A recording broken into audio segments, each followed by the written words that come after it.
क्या हुआ है, प्रेम विवाह बहुत होने लगे, लव मैरिजेज होने लगे, उसमें ये कोई ध्यान रखता नहीं, ना नाड़ी का ना गोत्र का, और सब लोगों को ये त्रास है। वो आते हैं मेरे पास, ज्यादातर प्रेम विवाह वाले एक संतान नहीं हो रही है, 10-10 साल से परेशान। फिर मैं कहता हूं जरा ब्लड चेक करो, तो ब्लड चेक करते हैं तो पता चला एक ही दोनों का ब्लड ग्रुप है, तो हो ही नहीं सकती संतान, कितनी भी कोशिश करें। तब मैं उनको कहता कि आपको संतान का सुख नहीं है। तो कहते हमने क्या पाप किया था? तो मैंने कहा आपने पाप एक ही किया था, प्रेम विवाह किया था, यही पाप आपने किया। अगर नाड़ी गोत्र का ध्यान रख के करते तो ये नहीं होता। माने इसका क्या है? माने इसका सीधे से ये है कि अगर हम प्रेम विवाह भी करते हैं तो इस बात का ध्यान रखें। अगर इस बात का ध्यान आप नहीं रखते तो आपको भविष्य में बहुत तकलीफें आएंगी। तब प्रेम तो छूट जाएगा, विवाह जो है घिसटता हुआ जाएगा। ये जो प्रेम है ना, ये ज्यादा दिन टिकता विकता नहीं है, क्योंकि ये आवेग जैसा होता है, ये इम्पल्स है। एक कुछ खास तरह का हार्मोन हमारे माइंड में बनता है, उसका नाम है डोपामाइन। और डोपामाइन एक अकेला हार्मोन है जो थोड़ी देर ही टिकता है। तो प्रेम भी डोपामाइन का असर है, थोड़ी देर टिकता है, उसके बाद खत्म हो जाता है, स्त्री में भी पुरुष में भी। और जब प्रेम खत्म हो जाता है तब जीवन में असली संघर्ष शुरू होता है, असली। और वो इतना खराब संघर्ष होता है कि कोई देख नहीं सकता।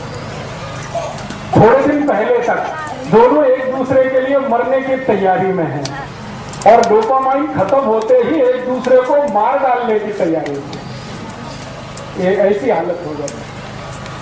एक दिन पहले तक या 2 दिन पहले तक या 5-10 दिन पहले तक किसी स्त्री को उसका पुरुष और किसी पुरुष को उसकी स्त्री दुनिया का सबसे सुंदर, इससे ज्यादा सुंदर तो हो ही नहीं सकता, और 5-6 दिन के बाद ही दुनिया का सबसे कुरूप चेहरा वही है जो उसकी अपनी स्त्री है या उसका अपना पति है। ये सारा खेल डोपामाइन का है।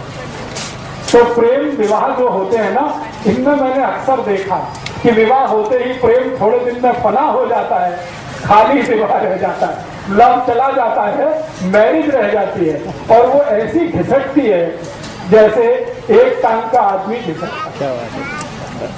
तो आप जीवन में कोई फैसला करें तो किसी आवेग में ना करें, मेरा ये कहना है। एक डॉक्टर की नाते मैं आपको सलाह दूंगा कि कभी भी जब आपके मन में इंपल्स बहुत ज्यादा हो तो कोई फैसला मत करिए, क्योंकि फैसले के गलत होने की शक्यता सबसे ज्यादा है। इंपल्स बहुत है तो एक बात याद रखिए, डोपामाइन नाम का हार्मोन बहुत है, और ये हार्मोन है विवेक को खत्म कर देता है। विवेक काम ही नहीं करता, विवेक काम नहीं करेगा, फैसला गलत होगा।